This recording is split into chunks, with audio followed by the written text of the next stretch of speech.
Hello and welcome to the PFF Fantasy Football Podcast. I'm your host, Ian Hartitz, and today we'll be catching up on some of the top news from training camp. I hope everyone's fantasy football drafts have been going well. If you still have them, make sure to check out all the content we're offering at pff.com. Have plenty of stuff coming out day by day. But look, we got to adjust the heavy influx of news that has come in over the last few weeks. I mean, long portion of this offseason where just nothing was happening. That has not been the case recently. So have a very special guest today to break down some of these keynotes from the past few weeks.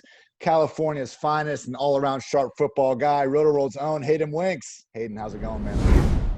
I'm good. I'm so excited for the season. We've been grinding this, doing previews for about 6 months now. So now we're finally itching towards where we're going to talk about matchups and the good parts of the NFL season. For sure, man. I mean, people like to hate on preseason football. I never want to hear any of that slander again after this offseason's over. So, look, man, I woke up at 8:20 a.m. today, looked at my phone, and I just smiled. I was so happy to start my day, and that was because the Jaguars released Leonard Fournette. Now, I'm not trying to trample on, a human being losing his job. That's not cool. But, this has been something that us in the fantasy industry have been barking about, arguing about for months. And, everyone listening to this podcast, you guys know we've been pleading for you. Do not draft someone that risky in the top 3 rounds. Hopefully Fournette goes and has a great rest of his career, continues to make millions and millions of dollars. But we have to adjust the ranks, as the cool kids like to say. So, Hayden, is there another landing spot anywhere in the league that you see Fournette even coming close to having the same ceiling as he did in Jacksonville? I think the touches are long gone. I didn't even think he was going to get the touches in Jacksonville like he had last year. The teams basically admitted that they don't view Leonard Fournette as a centerpiece anymore. Nobody was willing to give up a 7th-round pick during the draft. Nobody was willing to do it during the summer. So even if he does land somewhere where we think it's a good spot, I think they're doing it as a depth piece, not as a featured back. So I don't see a single landing spot where I'd be wanting to draft in the first 7-8 rounds at least. If I was drafting tonight, I probably wouldn't draft him until double-digit rounds. And that's the point. I mean, they tried to trade him for months. Now, I understand a part of that could be with the $4 million price tag, but even that in and of itself, that shouldn't have been prohibiting these teams from getting the guy that they would want. So I tried to go through all 32 teams and see, could this be a realistic fit, and would this scare me if I'm a fantasy fader? And I think teams that maybe could sign him include the Rams, 49ers, Falcons, Buccaneers, Bears, Washington, the Eagles, and the Chiefs. Now, we can argue those points. I know there's been reports coming out that, the Chiefs aren't interested as it is. But to me, the only 2 places that he could realistically go where I would be he might still impact us here in 2020 are the 49ers or Chiefs. Do you think there's really anywhere else where you're even going to care that much about him in fantasy? Probably not. I think maybe there would be some landing spot where he maybe the Bears or somebody takes him and he's has some weeks where if Montgomery misses the first couple of games where he has some startable weeks. But yeah, I don't know. It's looking bad for old Lenny. It's certainly not looking good. All right, let's look at the Jaguars side of things here because, everyone rushed out, tried to say, oh, hey, we got to get Divino Zigbo. I know that's a mutual friend of the pod, Josh Norris is. He's been running that fan club for a long time. So very happy for you and your fellow members, Josh. We also got Reichel Armstead there. And, the guy that's kind of been the thorn in Fournette, was going to be the thorn in Fournette's side for the whole season, Chris Thompson, obviously, with the pass down back. Hayden, what do you think about this backfield, and are you lining up to sign any of these guys in fantasy? Well, 30 minutes before this podcast, Ian, I went to the Week 17 NFL Game Pass. I looked at Jaguars versus Colts, and I watched Reichel and Divino Zigbo, and I was uninspired by both of them. I just don't think there's going to be a role for either of them. I think that Chris Thompson probably is going to end up as has the most fantasy points among the Jaguars backfields, but even then, that's probably an RB3, RB4, the best of weeks. So it's probably, the answer is nobody, but if I had to pick one, it's probably Divino Zigbo, who probably most home leagues, they've never even heard that name before. That's the thing. I mean, okay, if we're talking a 16-team league or a dynasty, okay, you can make some, adds and drops at the end of your bench. But I don't think many people in most redraft leagues are their worst running back is probably better than either of these guys' situation right now. All these issues that got us off Fournette in the first place still apply. We still have a league worst 4.5 win total. Awful offensive line. Man, I'm praying Gardner Minshew works out this year, but he's still anyone's idea of an unproven QB, sporadic front office, awful defense. Hell, man, maybe even like Laviska Shenault ends up getting like some sort of a rushing role to help shave away carries. So to me, yeah, it seems like a two is going to be Armstead, Zigbo kind of splitting the early down work with Thompson commanding the pass downs. Maybe someone takes over, but I think this is a good lesson that, you can't just look at depth charts around the league, look at the RB2 and assume they're going to get the same role as the RB1 when they disappear. I mean, look, I still want guys like, Justin Jackson, even like Adrian Peterson, Nyheim Hines. I want these guys over these unproven Jaguars assets because the role seems, already like who knows. And as you were saying, the talent isn't exactly there either. Yeah, and I think you'll like hearing this. I think the Jaguars are going to pass the ball more, and I think Gardner Minshew to DJ Chark is actually the two biggest beneficiaries of this. I think that they were 30th in neutral situation offensive pace. They were 22nd in neutral situation pass rate. I think both of those numbers go up. I think we're going to see Gardner Minshew actually run the ball even more so than last year, and he was already a sneaky guy. I have him inside my top 20 fantasy quarterbacks just because I think that the rushing opportunity is going to be there for Gardner Minshew. I mean, he unfortunately has like no shot here to have like sustained success. But I think that as a fantasy quarterback, he's going to be running around a lot and he'll be taking those deep shots. I think that the receiving depth chart's a little bit better than people are giving him credit for. I think Laviska Shenault is going to be a real player here. Yeah, I have Gardner 18th, moved him ahead of Teddy and Roethlisberger over the last few weeks. That rushing floor is legit, 5th in the NFL in rushing yards last year. I mean, I've been trying to make the comparison that Gardner could have a 2019 Fitzpatrick, DGAF-esque season. And, the big thing with Fitzpatrick we talked about last year was how he low-key led the Dolphins in rushing. Wouldn't be the strangest thing to happen in 2020 if Gardner Minshew leads the Jaguars in rushing. So, all right, we got that one out of the way. Again, that news hit this morning, so I wanted to touch on it. But yeah, in general, I would say the answer to which RB you should, pick up from the Jaguars is just going to be a no. Maybe Chris Thompson, puts together some major plus target weeks early on. But to me, like, I didn't even adjust his ranking because he's not changing. He's a pass down back, doesn't really have that 3-down back ceiling. Maybe they play from behind. Maybe he stays healthy, but still a lot of questions with him as well. So moving on to our regularly scheduled programming, I will talk about some of the key training camp notes from around the league over the past few weeks. So first up, with the Broncos, Coach Vic Fangio said he anticipates both Melvin Gordon and Phillip Lindsay playing enough to where they don't have to designate a starter. So it appears, the potential Pat Shurmur workhorse role that some thought was a possibility for Gordon out of the picture. But, I'd still say he's the favorite to lead the way in touches, particularly targets. Hayden, I know you're an MG3 stan. I agree with you that he's not washed, and, he is – when he's on, like, he's one of the better ball carriers in the league with the ball in his hands. What are your thoughts on this Denver backfield? Well, he's just physically impressive. And what's so crazy about this, he has like 25 pounds on Phillip Lindsay. So I think we can agree that he's going to be the goal line back. But he's also the better receiver. Like he's been like twice as productive from a yards per receiving game situation over their careers compared to Phillip Lindsay. So I think that maybe Phillip Lindsay has like 8 to 12 carries, but they're going to be the low value carries that we don't really care about between the 20s. And then Melvin Gordon's going to actually have the carries that we do like near the goal line, and then also get these receptions. So he's going to be like an every week RB2. I don't really see it going higher than that just because there's some questions about the offense, and there are a lot of guys that deserve some touches in this offense. And then maybe Phillip Lindsay has a couple of weeks where he breaks off a long run. But yeah, I don't think too much has changed. I mean, the Broncos gave Melvin Gordon $16 million, 13 of that guaranteed over 2 years. So they're going to be using him a lot, even if they don't designate him as the starter. I think that the situation, to me at least, is pretty clear. Phillip Lindsay, 8 to 12, maybe 14 touches a game, but Melvin Gordon gets the truly valuable 15 touches per game.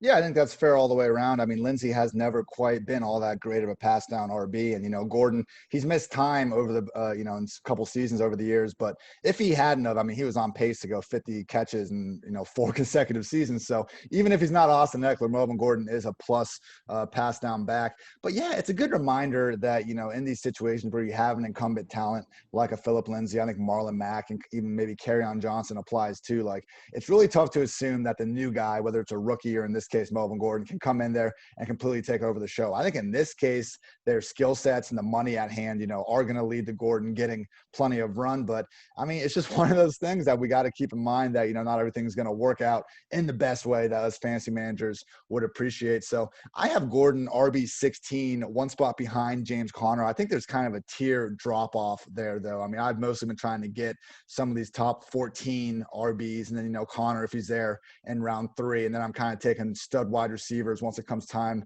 to get to Melvin Gordon. Have you, just throughout best balls and stuff throughout the offseason, Hayden, have you actively been getting Gordon on your teams, or are you usually kind of taking wide receivers in that range?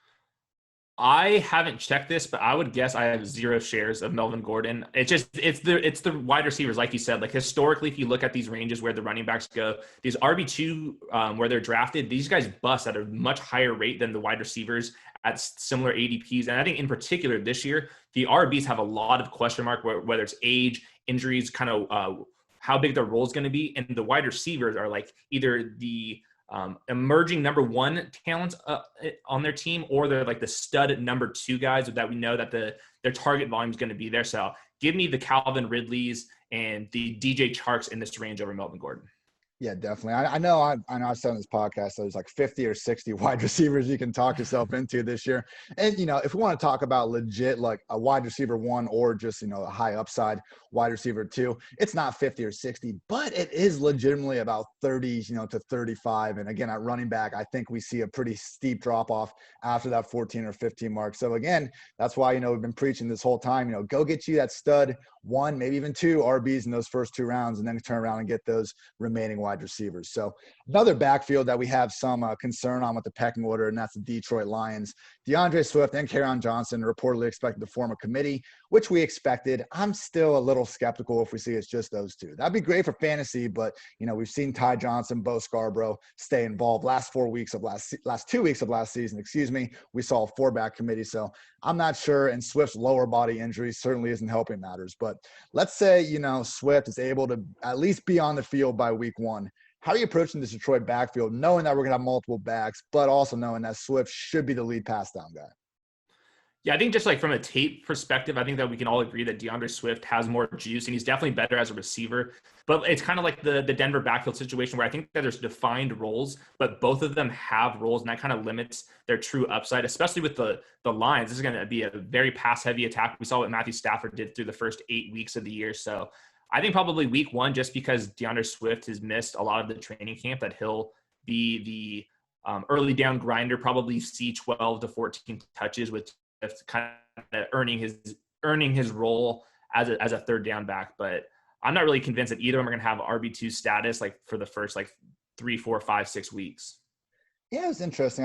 I was working on an article yesterday where I looked at the biggest difference in projected volume versus ADP, and I weighted the targets, higher than the rush attempts to kind of figure that out with the RBs. But Swift was one that was actually popping a little bit, and he came in 30th in ADP, but actually 18th in projected volume. I think the PFF projections maybe being a little generous with his potential target, but he is one of these guys that again, if he gets right, gets healthy, could have 50 plus targets, 50 plus receptions. No question asked. And I mean, I've been trying to just explain how big of an advantage that is in PPR. I mean, imagine if a rush attempt just started 10 yards downfield every single play. That's the advantage you're getting when these guys just make an easy catch. Is that reflective of, rewarding the best football players? Probably not, but it's, kind of a glitch in the matrix of fantasy football scoring. So I think I'm a little higher on Swift, even despite this injury thing, as things continue to unfold, because it does seem like that he is truly there's the outright best talent in this backfield. I mean, this quote from Kerryon Johnson himself just has me cracking up.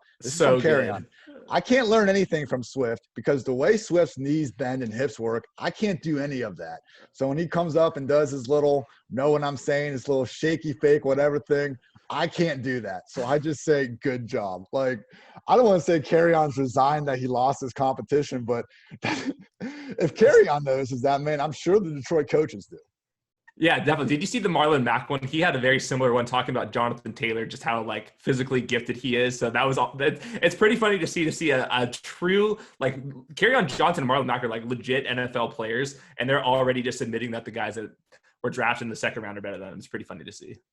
Unreal. Yeah, man. Like, I hate when us fantasy analysts, make these overarching, assessments about a guy's athleticism or, comp him to some all pro. But when it's the players themselves doing it, I feel like we got to at least listen to it a little bit. So, all right, another committee that's been kind of switching up a little bit during training camp, and that's the Patriots. Damian Harris just reportedly been balling out throughout Patriots camp. I mean, can't read one of those kind of practice reviews without hearing about Harris, just busting off one big run after another seemingly. But Sony Michel, who was on the PUP list with a foot injury, he's already had the chronic knee issues, now has a foot. He has been back and reportedly has been splitting reps at practice with the first team with Harris. We know James White and Rex Burkhead are going to kind of have their pass down roles regardless of what happens. Are you all that excited about the fantasy potential of either Harris or Sony? Well, we also have to look at, this is a potential Leonard Fournette landing spot. I'm not going to be making predictions, but this is like one of the reported things where he might end up. But yeah, I was really excited to get Damian Harris like in the top 150 and like start targeting him in like the 11th round. And then Sony Michel comes back and then he immediately goes and works with the first team. So I thought that Michel was going to possibly miss like 6 games. That definitely appears not to be the case here. I think that Sony's probably borderline washed here. And I don't think Damian Harris is like a true, like, gifted talent. I think he's like really reliable, but I'm not sure if he's going to be like breaking off big runs either. I think they'll probably just split the backfield early on. They'll probably have a winner by like week 5 or week 6, and then we'll know then. But yeah, for right now, it's just James White as a flex play. I mean, the Patriots do not have many receiving weapons right now. So I think that James White is going to be in play for another 60, 70 catches this year. So he would be like a low-end flex guy for PPR leagues. And then Damian Harris and Sony Michel are definitely double-digit round guys. And I would certainly be drafting Damian Harris over Sony Michel just because we know what Sony Michel is. Maybe Damian Harris surprises us and does more than what Sony Michel did these last couple of years. I think the 60, 70 catches for James White is fair. I've seen some people, wondering if, look at what Cam Newton fed Christian McCaffrey in 2018. Why can't White get that? I think the presence of Burkhead is actually a bigger issue than people are kind of thinking about, because we have fairly, at least 15 game plus splits, both sides for James White with and without Burkhead over these past 3 seasons. With Burkhead, James White averages 5.4 targets per game, 12 points per reception per game. Without, it booms up to 8.6 targets per game and 16.6 points per reception. So I guess, Hayden, like, what's your projected pecking order in this offense, including the wide receivers? Because I think White will certainly be involved, but I'm just wondering kind of where he stacks up relative to Edelman and them. Yeah, so I think Edelman's like the one guy that is like for sure ingrained as like the number one. I think that James White, and I've kind of been warming up to Mohamed Sanu, who like actually got some volume before he hurt his ankle, like basically immediately. I think that they're going to try to get Mohamed Sanu a little more involved, but I think the Patriots, they invested a ton into their interior offensive line. I think that there's a chance that they just go old school football here with Cam Newton. They're going to run the ball a lot, and that's just going to end up being Julian Edelman, James White, and then maybe you'll get some N'Keal Harry red zone targets. Maybe you'll get Mohamed Sanu with like 5 or 6 or 7 targets per game, and then after that, it's just kind of useless. So, like, unfortunately, this is an offense that we usually want to be targeting. Like last year, even the Patriots were second in PPR points among their running backs. But I just don't know how you are going to be able to decipher this situation going into week 1, especially without training camp or with preseason games. So, yeah, I think it's just James White and Julian Edelman for me. Yeah, I was really hoping to be able to use Harris early on in the season. I mean, they get the Dolphins, the Seahawks, the Raiders, and the Chiefs weeks 1 through 4. I mean, one of the just small stretches of the season we highlighted on the Strength of Schedule pod, things Damon Harris can do. But, I mean, now, assuming that Sony, Harris, Burkhead, and White are all active week 1, I think it's a stay away for fantasy purposes, and at least until week 2. And even then, I agree with you, Hayden. I think it's probably going to be until week 4 or 5 until we have any sense of idea what's going on in New England, which we never really do, but this season just seems more complicated than ever. All right, another situation that is seemingly more complicated, but it's starting to actually clear up. So Darrell Henderson, was looking all sorts of swaggy in practice with his visor, but he hurt his hamstring. So he is, he's looking iffy for the first week of the season. Sounds like an issue that could honestly keep him out a couple games. So Cam Akers show, maybe. I'm kind of thinking so, man. I mean, we've heard the reports all throughout the offseason that, McVay's happy to have 4 good running backs. But, you look at the Rams over the past 3 years, with or without Gurley, he's leaned on one guy. C.J. Anderson or Malcolm Brown last year when Gurley was out. Do you think Cam Akers has a, we'll say 60% plus workload snap-wise as early as week 1? Maybe week 1's aggressive. I think Darrell Henderson, they're expecting that he's going to be back for week 1, but him missing time definitely opens up Cam Akers for like a bigger role early on in the season. So maybe it's a situation where they give like Malcolm Brown some veteran touches randomly, and then Darrell Henderson mixes in. But I'm with you. I think that Akers probably going to get a 3-down role, or at least a really strong 2-down role. Easily before the midpoint of the season. The thing I kept going back to is I looked at pass blocking reps. And I think this is kind of overrated in general, but Todd Gurley led the NFL running backs in pass blocking reps last year. His absence opens up a major role. And Darrell Henderson was horrible at pass blocking in college, and they only gave him 6 snaps as a pass blocker last year. I don't think that they trust Darrell Henderson in a pass protection role. And Cam Akers, out of all college running backs last year, finished 3rd in pass blocking reps. I think that just guarantees that he's going to be on the field on 3rd downs in passing roles. And I think that the Rams are going to have to pass the ball a ton this year just because the defense maybe is going to be as strong and lose some touches from Todd Gurley that they're going to be wanting to pass the ball more. I think that Cam Akers is going to be somebody that could be getting more receiving volume than we've expected just because he's going to be on the field because he's the better pass protector. Yeah, after Akers was drafted, the PFF quick hit scouting report was that Akers has the physical profile that tends to succeed in the NFL, and he's also already used to running behind rough offensive lines. Yeah. Hayden, I know, you do a ton of great pre-draft research every single year. You look at the tape and the analytics side of things, try to come up with a model that incorporates all that into kind of, one score. Where do you have Akers among the running backs, before the actual fit in the landing team came to fruition?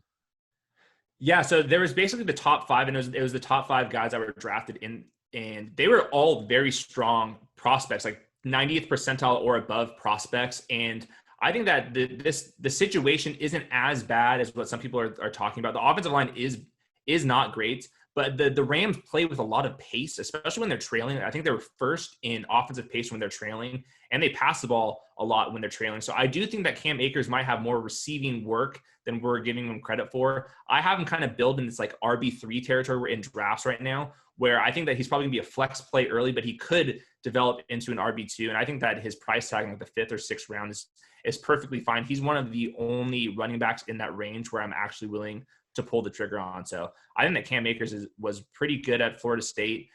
He was really young, and he declared early, and those are like the 2 biggest indicators that you have along with draft capital 2nd round. So he kind of checked a lot of boxes, rushing, receiving, draft capital, and an early declare. So I think he's going to be a pretty solid player. Good stuff all around, man. I can echo those statements, just about his all-around game from, the 10 minutes of college highlights I've seen the guy have. He looks good out there, dude, making one-handed catches in traffic. I mean, it does seem like that he can be that 3-down guy if that's what they want him to be. And, hey, if Henderson is not there, hand might be forced sooner rather than later. So, all right, more rookie talk. Now, with the Raiders, one of the more talked about wide receiver rooms really of the offseason. So we have Henry Ruggs, who I think was always pretty much slotted to start, in that Z spot from day one. Now, Bryan Edwards is the one that's coming on strong. I mean, half of Raiders Nation seems to think that he's the wide receiver 1, which I think is going a little crazy. But, I do recognize that he largely fell in the draft more due to injury concerns that are no longer present. The big news here is that Tyrell Williams suffered a torn labrum. He's going to try to play through it, but, Edwards is having a big camp, and we know it's just, it's tough to play through these things. So what do you make of the Raiders kind of wide receiver room, and what are your expectations for early in the season? This whole situation was making me so mad. There was such bad reporting. Like when Bryan Edwards was slated to start, the starting lineup was like featuring basically a bunch of backups. So it was like so disingenuous. Yeah, it was so disingenuous. Bryan Edwards was never projected as a 3 starting receiver and 3 wide receiver sets. It was always Tyrell Williams at the X, Henry Ruggs at the Z, and then Hunter Renfrow in the slot. And then maybe we get Ruggs in the slot a little more, and maybe they mix it up. So Bryan Edwards was not going to happen until Tyrell Williams bangs up his shoulder. And this is a very high injury risk situation here. The catch radius is not going to be there. And we've seen Tyrell Williams just completely go non-existent with an injury before. Last year, he was just basically running clear out routes with no targets and just no volume. So I think Henry Ruggs is the only guy that I truly care about. I think they're going to scheme him open touches. I think that he's really underrated, like underneath. I mean, this guy is a really good a route runner with slants, crossers, these underneath routes where he can just catch the ball and then finally use his 4.3 speed to get open. And I think that he's actually a good fit with Derek Carr, who doesn't like to throw open receivers. He's waiting for somebody to be open. I think that Henry Ruggs is the type of guy that's going to create separation underneath, and Derek Carr is going to be actually throwing him the ball because he's so reserved. But I think that this is actually a good scheme fit for Henry Ruggs, and I think that he's going to be a flex option early as the only guy outside of Darren Waller who, like, I'm very, very confident that he's going to be getting at least 5, 6, 7 targets per game. Yeah, I've maintained Ruggs as this year's rookie wide receiver 1. I mean, obviously now the Jalen Reagor injury is going to make that, I think, more of a consensus than it was otherwise. But yeah, dude, number 1 receiver in college football last season, in passer rating when targeted. I think it's a lazy and just, flat out wrong kind of idea to suggest that he's not going to be a good fit with Derek Carr just because Carr doesn't throw downfield a lot and Ruggs has this speed. I mean, he's not a one-trick pony field stretcher. He does, slots, crossers, screens, all that. And, if you watch some of the Raiders games last year, I mean, they were actually one of the best teams in the league in EPA on like the first 15, 20 plays of the game when things were scripted. I mean, John Gruden, say what you will about some of the guys' personnel moves, but he was actually still scripting up some, serious goodness for his wide receivers. Things, wouldn't usually persist for all 60 minutes. But, I think it's a situation where we could see, the Raiders get back to not featuring the tight end, but actually featuring an alpha wide receiver 1, like we saw Gruden do for most of the first part of his career, with the Raiders, first with Tim Brown, Jerry Rice, and then Tampa Bay, Joey Galloway, Keenan McCardell, all those guys. I mean, do you think Ruggs or Waller ultimately leads his team in targets? That's tough. I would probably go Ruggs, but I think Waller's going to get the target volume that we're looking for like a mid-range tight end 1. I wouldn't be like drafting him in the 5th round where he's kind of going, but I think he's going to be a mid-range tight end 1. But the Raiders have the 3rd hardest schedule in the league. I mean, look, they're going to be playing some games against the Chiefs where they're going to be really trailing. I think that their pass attempts are going to go up. And also there's like finally pressure on Derek Carr to like actually come out of his shell just because at least Marcus Mariota is behind him. Maybe we see them like extend their passing game where it's a little more creative. They get Derek Carr to actually make throws. He's not throwing the ball away at the goal line on 4th down again. And we kind of see Henry Ruggs start really balling out. And my last little rant is the analytics community did not like Henry Ruggs just because of his production. But when you have 1st round draft capital, first of all, that matters a lot.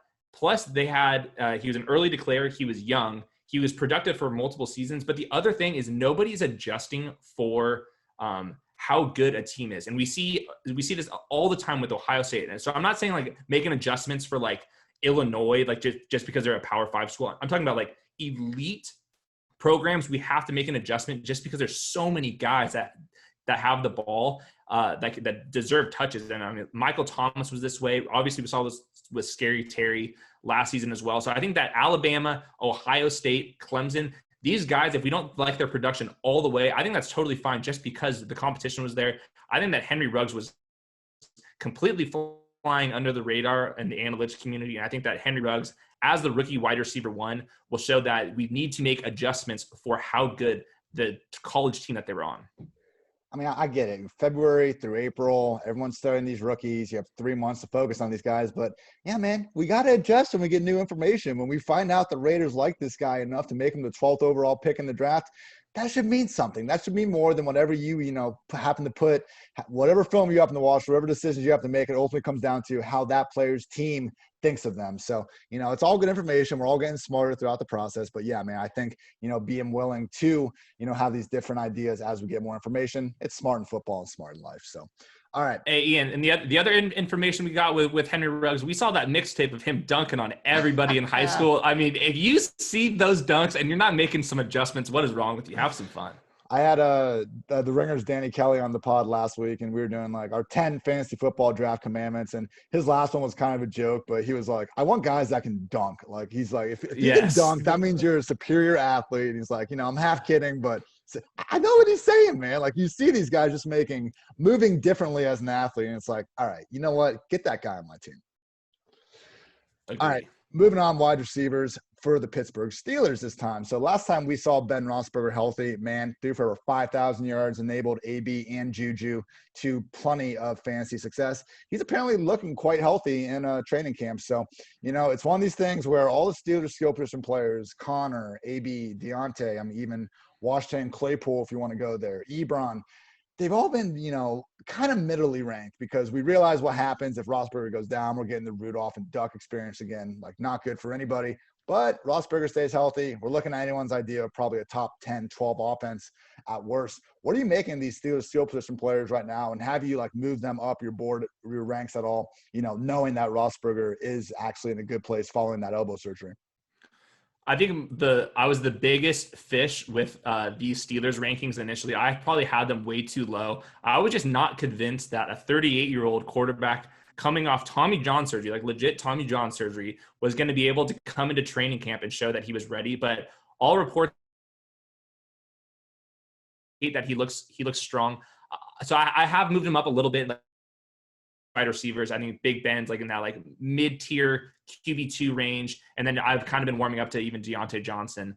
But yeah, the one thing I want to be careful of, and I think that I've seen this a little bit, is people kind of copy-pasting the 28-18 stats onto this offense, and the Steelers' defense is better, and Antonio Brown is gone. So I don't want to be doing that, and I also do not want to be saying we were drafting Juju as the wide receiver 6, so he deserves to be the wide receiver 6 just because that's where we were going to have him last year without Big Ben. No, we got new information. Big Ben's injury risk is actually higher now than it was last year. We have to make these adjustments. So I don't want to go all the way in, but I do agree that I think I was probably too low initially and that these guys are actually going to provide some value at where they've been drafting recently. But yeah, this kind of the biggest decision is what to do with Big Ben. I don't really have a good take either way, honestly. I feel like if you just look at it, Juju is one that's already being priced relatively close to his ceiling. I think Diontae Johnson is the guy that I've continuously targeted and will continue to do so. It was concerning he was missing a little bit of training camp time due to injury, but he was already back at practice last week, seemingly good to go for week 1. And look, man, we have an average of, since 2010, 4.3, pairs of teammates per year finish as top 24 wide receivers. I think Pittsburgh can absolutely be one of those. Yeah, expecting both these guys to post, top 6 production like Juju and AB did. I don't think so. And, you brought up the reasons why. But, yeah, so Juju, he should get the target, should get some numbers. I wonder if he can be, true wide receiver 1. Diontae is the one where, look, he's gone outside the top 30. Definitely strong chance to finish inside the top 30. What are your thoughts on James Conner, though? Because to me, he looks like the cheapest kind of 3-down featured back. We know there's, a little more injury risk than normal because he can't stay on the field sometimes. But when he's been on the field, top 10 fantasy production. Have you found yourself with a lot of James Conner this offseason? Yeah, there's kind of a situation where after the top 14 running backs go, after the top 5 receivers go, and after George Kittle and Travis Kelce go, there's kind of who do you rank 22nd overall? And I kind of just slid James Conner into that thing, and it feels early every single time I draft him at that round 2-3 turn. But I think the volume when he is healthy and when Big Ben is healthy is in that top 12 volume where it's really bankable. But just the injury risk with him and Big Ben, you kind of have to be skeptical of that. But there's just a point in this draft in the early 3rd round where you kind of have to just take the plunge with somebody. All these profiles aren't perfect. There's obvious ceilings, but there's also these true negatives. And I think that James Conner is the guy that I'll just be hitching my wagon to, just because I think that we're desperate for running backs and that the volume will be there. And I'm not confident that we should be doing it, but who else? I like how we reached the point in the offseason where you can go, after the top 14 RBs, top 2 tight ends, top 5 wide receivers. And I know exactly who you're talking about. Very specific, yes. So it is late August for a reason. All right, moving on, running back. So obviously we saw, the volatility with the Fournette situation, how quickly, a backup can be thrust into action. We got a couple guys that are, consensus top 8, I would say, RBs across the industry. And there's a little bit concerned with the holdouts. And the first one, Dalvin Cook. So, I was firmly on team draft Dalvin Cook as the RB5 throughout the offseason. New CBA rules and the Vikings' history of signing their guys, shortly before the year, kind of led me to that. Things were looking good. He shows up at training camp, some weirdness going on with his agent, kind of disputing reports, but seemed like Cook was happy enough and he was going to be there. Now we get ESPN's Adam Schefter, the GOAT, who said recently that he would pause if he's drafting Cook right now in fantasy drafts. So, Man, I've done it. I've moved Clyde Edwards-Helaire ahead of Dalvin Cook, RB5. I'm not saying to fade the guy to let him get out of the first round, but I'm no longer, actively looking to make him the fifth player off the board. How have you reacted to this, Schefty's report that he would pause if Cook doesn't get that contract by week 1? Well, there's nothing in the CBA that's preventing him from holding out during the season. The only thing that changed with the new CBA is that he had to report to training camp, which he did. There's a couple things that have happened with Dalvin Cook recently. The Vikings have basically shredded the rest of their cap space with the Yannick Ngakoue trade. And there's just kind of a situation where Dalvin Cook and the Vikings just cut off negotiations. I think that Dalvin Cook's probably asking for a lot of money. So I still think ultimately Dalvin Cook will be there for week 1. But I do think the chances of this being a holdout is increased over the last 2 or 3 weeks just because of the situation where they've ended the contract. They have traded for a player that deserves a lot of money. And then you have this Adam Schefter report. So I have had to move him down a little bit. I would be probably desperate enough to draft him in the late first round, but I'm certainly not targeting him over Derrick Henry and Clyde Edwards-Helaire, Alvin Kamara, those types where I'm pretty sure that their work is just they're going to show up to work and they're going to get 20 touches and their offenses are pretty good. And I'm just really confident they're going to be RB1s. There's something where if Dalvin Cook doesn't show up for a couple weeks, that all of a sudden Alexander Mattison is a top 12, top 14, top 15 running back every week. And I've had to move Alexander Mattison up pretty substantially just because I think that there's a point where Jordan Howard, am I ever going to be confidently starting Jordan Howard in a fantasy league? Probably not. So I said maybe I would be very confident starting Alexander Mattison in this workhorse role. And in training camp, he's been operating as the first team back. There is no Mike Boone. There is no Amir Abdullah kind of splitting carries like we saw last year. It would be the Alexander Mattison show if Dalvin Cook would hold out. I still think the chances are low, but there is a chance. Just kind of how the Leonard Fournette situation. We're I think the chances that he's going to be cut are kind of low, but there is a chance that he is cut. So I've had to move him down a little bit. And it's becoming risky. We have risks there. And unfortunately, we want to take on as little risk as possible, particularly in those top 3 rounds of the draft where, you do not want to blow that first, second round pick. And I do agree with you, though, that Madison would be the workhorse. And last year, I was actually on the other side of things. I remember arguing with Josh Norris about this almost every single week where I thought if Dalvin went down, there's a chance Abdullah could siphon away the pass down snaps. And we didn't see that because Madison and Cook got hurt in the same game. So we ended up being Boone and Abdullah. But, I was on a Vikings pod last week, and awesome beat reporter Matthew Collar. I asked him about Abdullah because I'm still, thinking about the freaking 4th running back on the Vikings for some reason. And I was like, all right, if Cook's not there and Madison's there, do you think Abdullah could, take away the pass down work? And Collar actually said that the coaches have been super impressed with Madison's improvements as a pass blocker. And, they really feel that he will be the complete, 1-for-1 workhorse, even if Cook misses time. So I have wasted a large portion of my life worrying about Amir Abdullah. Seems like, he is not going to be an impact. Yeah, Madison needs to be that guy. Dude, I want Madison, Chase Edmonds, Latavius Murray, and Tony Pollard anytime I can get them. I understand, don't limit your upside by, going Cook and Madison or whatever so you can get the other handcuff. I get it, but I feel like you look across the league and there's, again, Latavius Murray, Tony Pollard, Chase Edmonds, Alexander Mattison. Okay, Kareem Hunt, but he has standalone value. Other than those 5, I don't know that any number 2 RB across the league would offer, consistent top 12, top 15 production like we were expecting from Madison. Yep, and I've moved all those guys up. I'm sick and tired of Matt Breida. Is he gonna ever be is Matt Breida, Jordan Howard, are these guys ever gonna be in a fantasy championship lineup? The answer is no. Let's stop with this. And I made up a rule on the Rotoworld podcast. If you didn't draft Chase Edmonds, that means you are not the smartest person in your league. So just draft Chase Edmonds. I think Alexander Mattison, you can probably be saying similar things as the Chase Edmonds comment. So both of those guys are major targets, the 10th round. I love that rule. I'm gonna put that little post note above my computer for the rest of the offseason. Good. All right, last one, man. Cincinnati Bengals. So Joe Mixon's contract situation. Didn't think it was too big of a deal. It kind of flashed a little bit throughout the offseason, but wasn't a situation we were actively monitoring entering training camp. But now we're getting some, migraine news. And, some people out there don't really think Mixon's dealing with these migraines, or at least they're kind of hinting that, getting a contract signed could make them go away. So we don't really know what's going on. It's a tricky situation. Let's say Mixon does decide to hold out. What would you make of this backfield without him? And I guess, do you think it's a potential concern that he could hold out?